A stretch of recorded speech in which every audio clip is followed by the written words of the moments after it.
Hey everybody, it's that Sunday School Girl of thatsundayschoolgirl.com. Welcome to the lesson for this Sunday, October 1st. October 1st, I said that. Unbelievable, right? We have blazed through this year and we're going into the fourth quarter of 2017. It is just, that's phenomenal to me. Time is really passing by. And you know what? We're going to be talking about a promise today. And if you're holding on to a promise from God, we still have 3 months left. So just because it hasn't happened doesn't mean that it isn't going to happen. So I threw that in, no extra charge. I hope that you had a fantastic week. If I seem like I'm on an adrenaline rush, I probably am. This week has been full for me. I had class Monday, Tuesday, and Wednesday. I worked yesterday. I actually got to go to court yesterday. And then I drove to Wichita, Kansas, where I was invited along with other students to participate in Judges Day as the guest of the Wichita Bar Association. So it was a great time, a long night. We stayed overnight and then had some meetings today. So it was great.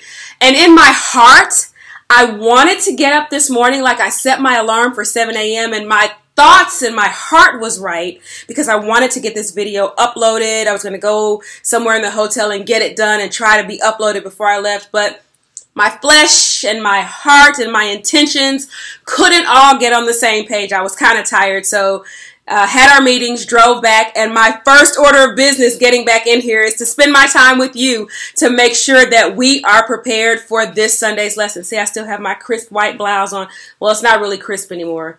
It's been working since 7 o'clock this morning, so she's tired. But yeah, so I'm here with you now and excited to be here. I hope again that you had a great week, that you have something fun planned this weekend. And yes, I hope that that includes Sunday school with your families. If you're new around here, welcome. You have just joined the largest cyber community of Sunday school students on the World Wide Web. In fact, if you're new, leave me a comment and say, I'm new or just found your channel. I want to say hello to you and welcome you personally. Now, I want everyone to do this, and I know I mention it every week, but I'm starting to get notes and I want to clarify something. There are actually 2 steps when you are subscribing to the channel. You want to hit the subscribe button. So if you're just getting on, and I know if you're on an iPhone, you'll see subscribe in red. You want to click that first, and then you'll see a bell. You have to click the bell. If you just subscribe, you will get occasional notifications. When you click the bell, you will get all notifications, and that's the way to ensure that you're getting information and notifications as soon as content is posted. Someone messaged me this week. They got last week's lesson on Tuesday when YouTube sent kind of the summary email for the week. So if you want information immediately, you've got to click the bell so that you get all notifications.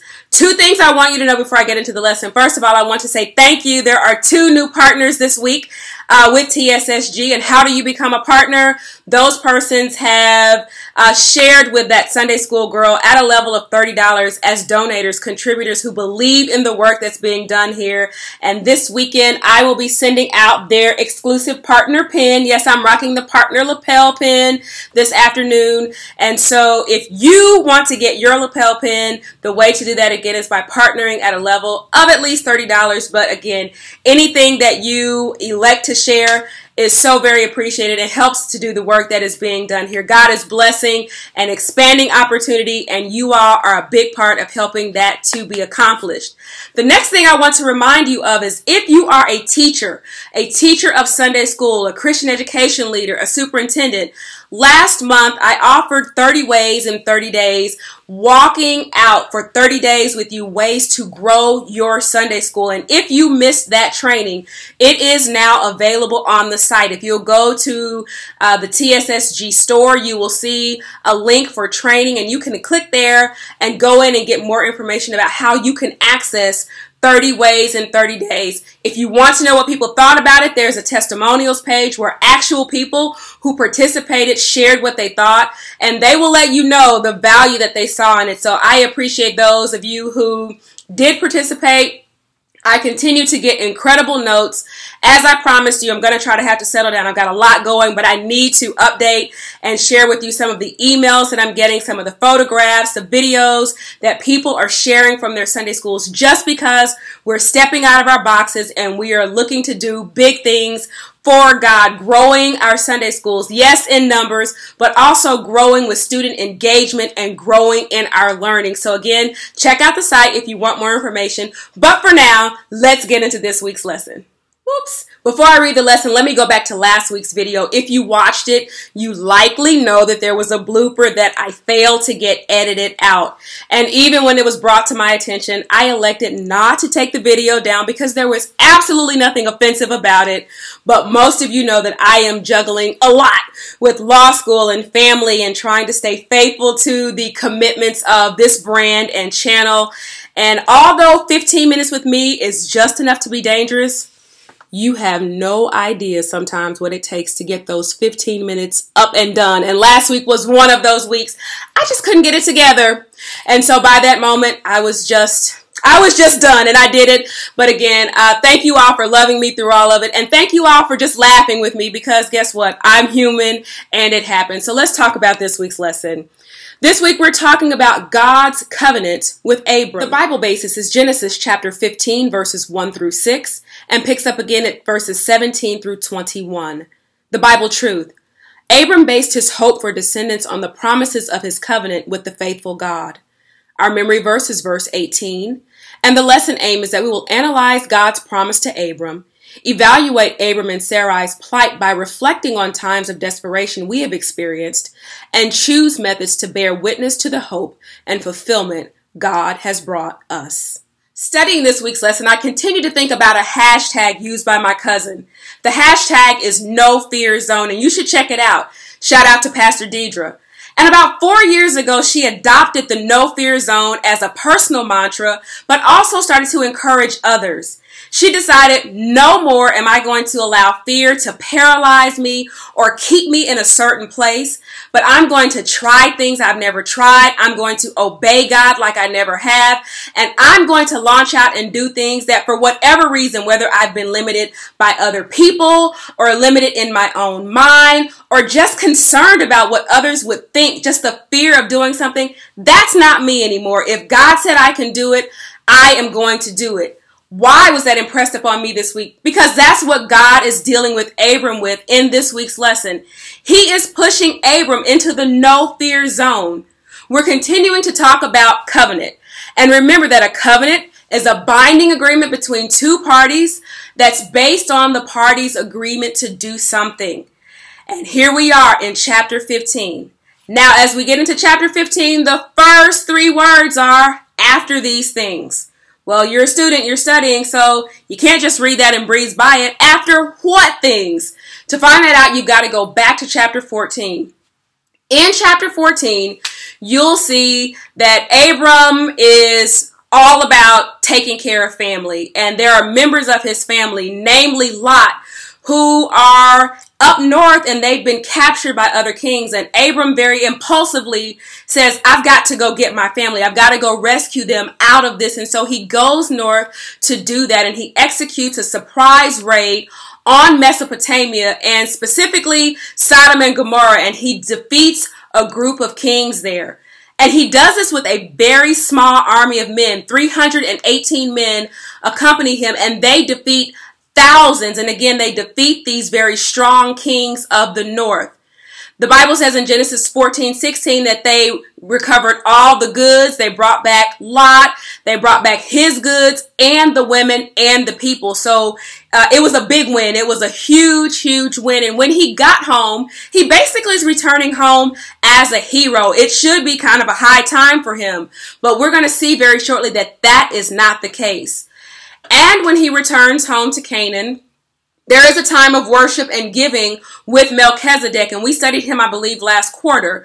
Melchizedek, whose name means king of righteousness or king of peace, was the king of Salem. He was both king and priest. And he comes to congratulate Abram on his big victory, and he offers bread and wine with the high priest. Yeah, that whole kind of symbolism thing. You got that, right? And so there's also an offering to Abram as a reward, and we'll deal with that in just a moment. So it's after these things that the word of the Lord comes. Note here, How does the word of the Lord come? In scripture, God communicates with people in many different ways. And in this case, he communicates with Abram in a vision. Now take note that it's a vision and not a dream. There are differences between visions and dreams. So dreams in the Bible occur when someone is sleeping. So like with Daniel and with Joseph. But visions are received while the person is in a state of being awake, but they're often in the spirit. And so we've seen visions. We saw last quarter when we studied Isaiah chapter 6, where Isaiah saw a vision of God sitting on the throne and his train filled the temple, and there were seraphims that were crying, holy, holy, holy. And in the middle of that vision, he says, whoa, I'm a man of unclean lips. Yeah, go back for that video. Also in Revelation, when John writes, he is on the Isle of Patmos and he sees a vision of things that are to come in the future. And so that's the difference between a dream and a vision. And here God deals with Abram in a vision and he speaks. And here's that hashtag. Abram, you're going into the no fear zone. Fear not. Why would he tell him not to fear? Well, first of all, God doesn't waste words. So anytime you see the words fear not, or when the Lord has told someone don't fear, he is telling them don't fear. Why? Because they clearly are afraid of something. Remember, even in the story of the birth of Jesus, the shepherds watching their flocks by night, when the angels appeared, what was the message? Don't be afraid. We've got good news. This is good tidings, great joy. We're going to be happy. We've got good stuff. So here he's telling Abram, don't be afraid. Again, after a very high time, here is this man in a somewhat low place. He's just taken out 4 kings. He's taken out great kings, great warrior and conquering kings. And he says, don't be afraid. What would he have had to fear? Why would Abram have been afraid? God has to give him assurance against something. Well, those things likely are, number one, he was likely afraid that someone from the north, those kings that had been defeated, were going to come back and look for him, that there will be some type of retaliation. The second thing he has to worry about is, again, in chapter 14, verse 10, he was offered goods and a reward for the victory that he experienced. But again, Abram said no to that. And he says, I want to depend on God. So he may have been looking and saying, I just turned down something really, really great. But again, God gives him assurance. He's in the middle of a freak out moment. And God says, don't do that. Don't be afraid. And then he goes on to say, I am 2 things to you. Don't worry about that because I am. And we see God often say, I am. And he says, in this case, I am both your shield. I'm going to be your protector. You know, don't worry about that first issue, retaliation. Don't worry about that because number one, I'm your shield. And I know you're expecting to be attacked. Don't worry about that. I'm going to protect you. And the second thing is, even though you turn down that reward, I am your great reward. So don't worry about what you turn down. I'm never going to let you end up with less when you've turned down something for me. And he's assuring him that he has not forgotten what he promised. God says to Abram, I still have a promise for you. And then Abram responds to God, and he doesn't necessarily respond with jumping up and down in gladness. He responds from a very honest place, and we can do that with God. I believe that when we respond out of honest places, it's not necessarily expressing doubt, but I know that God knows our concerns, and he knows our hearts, and that's really where Abram was. And he was dealing with some very deep issues. His mind at that time wasn't focused on God and who God is. He wasn't even focused on what God had done or even remembering the promise. What he was focusing on was what he didn't have in that moment, his own lack. And specifically, he was considering the fact that he had this promise from God, but it had not yet been fulfilled. And so he was looking at his situation. He says, I've got a lot of stuff. He had cattle, he had servants, but he didn't have any children. And he had this promise from God that he was going to have. And now in this vision, he gets some additional things. He has the promise of protection. And now he even has the promise of great reward. So I've got stuff. I've got protection. I've got a reward. But my wife and I haven't been to Babies R Us yet to fill out our registry for the baby shower. Like, we still don't have that one thing. And God says to him, I still have a big promise for you. I know it hasn't happened. I know you're feeling a little sorry for yourself, but I need you to know that I have not forgotten the promise. I've promised you descendants, and I've promised you land. Now, a descendant was a very big deal to Abram. He was focusing again on who would I even leave all of this stuff to? Who will have this for an inheritance? When I look around, the only person that I see that I could leave anything to is my servant. That's Eleazar, and he's a great guy. He's my right-hand guy, but he's not my son. And so that was Abram's main concern. God says, no, you're not going to have to leave everything to your servant. That's not what I have in mind. That man, he's a good man, but he's not your heir. Your own son of your body, is going to be your heir. And with God, a promise is a promise. So he reminds Abram, a promise has already been given. Genesis chapter 12, verse 2, and Genesis chapter 13, verses 1 through 5. He's already got this promise that his offspring would be as the dust of the earth. But now, even at this moment, you've got to note as well that he would be reminded of the promise, and it would still be 15 years before that was fulfilled. But God had big plans for Abram. Now, I'll just give you a little funny here. I always say that if I get in trouble for something, I don't want to do anything small. I'm going to do it big, big, big. And I thought about that in respect to what God promised Abram. It wasn't just a promise, but what he had in mind for him was big, big, big. Abram's issue was that God had not added to him in giving him a son. But God's plan was not simple addition. His plan was multiplication. God's plan wasn't just growth and adding to him, but it was sustainable and it was continuing. This number that could not be numbered that would come from this one man. But again, nothing had changed about God's promise, although time had passed. So he takes Abram and he says for him to look up. He tells him to look into the sky, and there are times that we're so focused on what's going around us that we don't look up, and we have to be pointed to something that is bigger than we are. And God focuses his eye and uses the sky as a canvas in front of him for him to see something bigger. And he uses the sky as an illustration, and he says, tell the stars. What that in essence means is, you stand here and count the stars, Abram, and you tell me how many you see. And Abram wasn't able to number them. And what God was saying is that what I have planned for you, you can't even count this up because it is big, big, big. Verse 6 says that Abram believed in the Lord. I want you to pay close attention to how that is written, because people will say, Abram believed the Lord.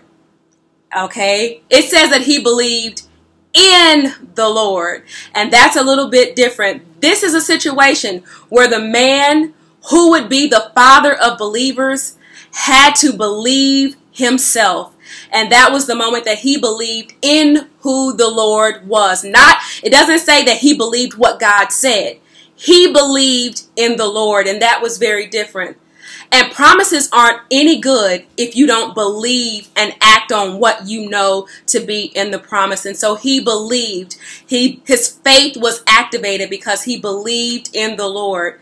And the scripture says that this was counted to Abram as righteousness. Not any righteousness, that he accomplished on his own, but righteousness was credited basically to his account. Think of it like a bank. And he got credit for his righteousness. Now, what's not printed is verses, I think, 7 through 16. And God has to remind Abram again of who he is, because Abram is still working through some doubt. He's swirling in what he doesn't have, swirling in what he needs. And God just keeps talking, and he says, I want to still address anything else in you that's not quite with us here. But he says, I am the God who delivered you from Ur. And you know what? I didn't just bring you here to have a better paying job, but I brought you here because I've made promise to you, and I brought you here because I have land for you as an inheritance. And Abram wanted to know more, like, okay, God, how is this supposed to happen? Can you tell me more about the plan? And God doesn't give him everything, but verses 9 through 11, God gives Abram instructions because he's preparing to solidify his covenant with Abram. He gives him very specific instructions on what to do, and you can look at that. There are some animals that he's to get and ways to prepare them. And then Abram falls into a deep sleep. Now that's important because we've talked about this idea of covenant, and I mentioned a couple of weeks ago what a unilateral covenant was, where only one party is doing something, and with God, only one party is doing something. God makes covenant with us. And so Abram is put into this deep sleep because to make covenant, God doesn't need the other party. So Abram is able to be put into this deep sleep, and what will happen next, God himself will do. God spoke to him about his seed, his inheritance, about his future, about the bondage they would face in Egypt, and ultimately their deliverance, and then how they would possess the promised land. And that gets us to verse 17, that after this sacrifice is prepared and Abram is in this deep sleep, after the sun was down, Abram's a bit groggy because he's been sleeping, but he sees God pass through the animal parts that he's laid out as sacrifice. And remember, this is a unilateral action. God doesn't need Abram. He hardly knows what's going on, but God himself is the only one who needs to act in this covenant, and he does that. He carries out covenant by himself. He carries out the establishment of the covenant by himself, and he represents himself with two symbols, the smoking oven and a burning torch. And the smoking oven will remind us of like the pillar of cloud representing the presence of God, and then the burning torch reminds us as well of the presence of God. And so his presence was there to establish covenant. The Bible tells us this, that God is a consuming fire. And so his presence here with the smoke and with the burning torch are a form of God's appearance at the time of the covenant. And also we see, because this was animals involved, that there had to be a shed of blood to seal the covenant. And so Abram's part was that he was to believe, and God truly, truly did keep his covenant with Abram. And his covenant is still evident to this day. Here are my key learnings from the week. Now remember, these are things that resonate with me. And so the first thing for me is that I believe that it is possible for us to express our desires and our hopes and even our disappointments without necessarily being guilty of doubting. And I mentioned that earlier. I believe that Abram was speaking out of a place that knew what God said, but where he was didn't quite align with that. And so I believe that we have those spaces to seek understanding from God and to allow him to help us through those places that we don't understand, and where we get weak in our own humanness, and where we start to fear, and where we even have our concerns, that God can help us with that. The second thing is that when you sacrifice for God's sake, he will not let you come out the loser. At this point, Abram had given up so much. He left a land that was familiar. He left his family and his kindred to do what God told him to do. And even by this week's lesson, he had just given up treasure that was offered to him by a king as a reward for his great victory in battle. But he said, no, I want to depend on God. And so I believe that God does not allow us to give up things for him and then allow us to be in the losing position. Next, God's timing is not our timing. Trust me when I tell you, if I could have written this life, I would have absolutely written some things differently. But what I have learned, and even though you know it, you still have to remind yourself of this sometimes, that God sees all of the pieces, and he knows how this master puzzle called our lives. He knows how everything is supposed to fit together. So the things that are awkward for us, or don't seem like they're happening in the right timing, or we don't understand, or that are uncomfortable to us, and even the high moments, God works that all together because it is the design that he has for each and every one of us. Next, God didn't give Abram any room to waver in his faith. Every time Abram expressed doubt or concern, God came right in with a reminder, and whether it was a reminder of his promise or even reiterating who he is, what his role is, and what his capabilities are, he never let him waver. And so because God didn't allow Abram's faith to waver, he does not allow ours to waver. And he reminds us of the same thing, of his promise, of who he is, and his role in those places in our lives.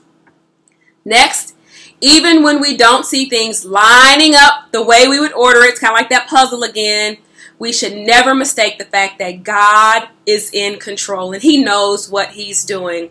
Lastly, it is not enough for us to simply hear, but our faith has to be activated and we have to believe, but most of all, we have to believe in the Lord. This is the lesson for this week. I cannot wait to hear what you thought about the lesson. I want you to go out, have a fantastic weekend. Again, make sure that you're planning to be in class. And yes, I will see you in Sunday school. Have a wonderful weekend, everybody. Bye-bye.